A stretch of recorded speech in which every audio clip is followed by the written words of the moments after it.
வணக்கங்க. தீக்ஷூஸ் குக்புக்கில் ரொம்ப சூப்பரான சிக்கன் உருண்டை குழம்பு தான். ஆரம்பிக்கலாமா?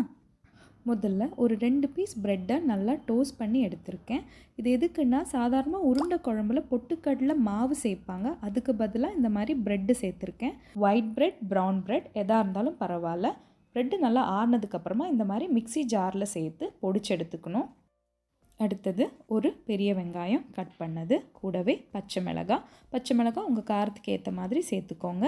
அதோட கொத்தமல்லி, புதினா இலை, அதுக்கப்புறம் ஒரு டீஸ்பூன் ஜிஞ்சர் கார்லிக் பேஸ்ட், கூடவே ஒரு அரை டீஸ்பூன் போல் கரம் மசாலா. அப்புறம் நான் இங்கே ஒரு 250 கிராம் எலும்பில்லாத சிக்கனை க்ளீனாக மஞ்சத்தூள் போட்டு கழுகி எடுத்து வச்சுருக்கேன். அதை சேர்த்துக்கிறேன்.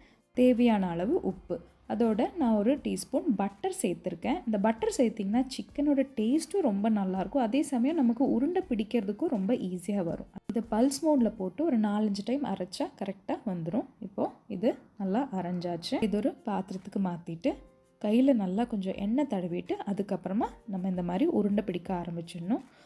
அப்பப்போ கொஞ்சம் எண்ணெய் தடவி உருண்டையை பிடிச்சிக்கிட்டோன்னா கையில் ஒட்டாமல் கரெக்டாக வந்துடும். அடுத்தது இந்த உருண்டைகளை நல்லா சூடான எண்ணெயில் சேர்த்து பொரிச்சு எடுத்துக்க வேண்டியது தான்.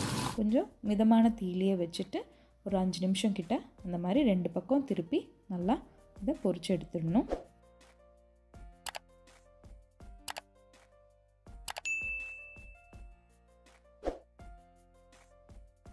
இந்த மாதிரி எல்லா உருண்டைகளையும் பொரிச்சு எடுத்துக்கணும். ரெடி ஆகிடுச்சு.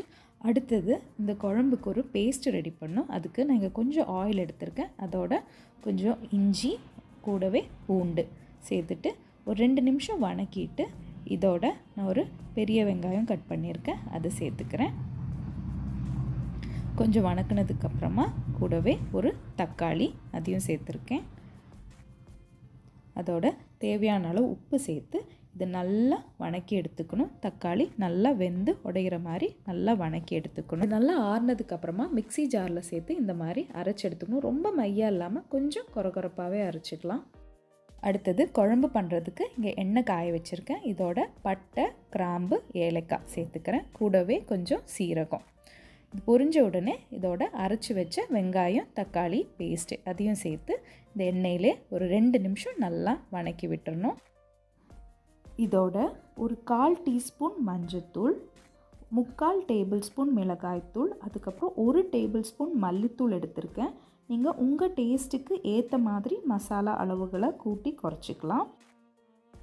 இந்த பச்சை வாசனை போகிற அளவுக்கு நம்ம இதை ஒரு 2-3 நிமிஷம் நல்லா வணக்கிக்கணும்.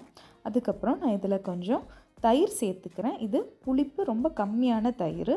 ரொம்ப புளிப்பான தயிராக சேர்த்துக்காதீங்க, அப்போ குழம்போட டேஸ்ட்டே வேறு மாதிரி ஆகிடும்.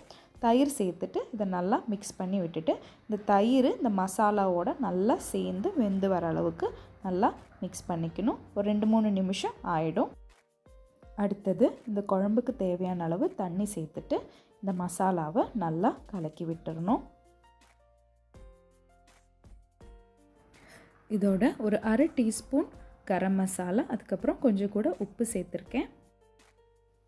இது நல்லா கொதி வந்த உடனே வறுத்து வச்ச சிக்கன் உருண்டைகளை சேர்த்துக்கலாம்.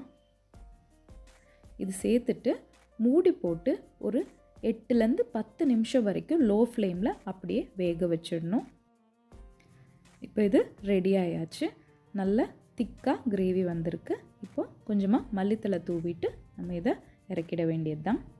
அவ்வளோதாங்க, நம்ம சூப்பரான சிக்கன் கோஃப்தா, சிக்கன் உருண்டை குழம்பு ரெடி ஆகிடுச்சு. சும்மா ட்ரை பண்ணி பாருங்கள், கண்டிப்பாக பிடிக்கும். இந்த வீடியோ உங்களுக்கு பிடிச்சிருந்தா லைக் அண்ட் சப்ஸ்கிரைப் சும்மா பண்ணிவிடுங்க. கூடவே அந்த பெல் ஐக்கனையும் முடிஞ்ச தட்டி விட்டு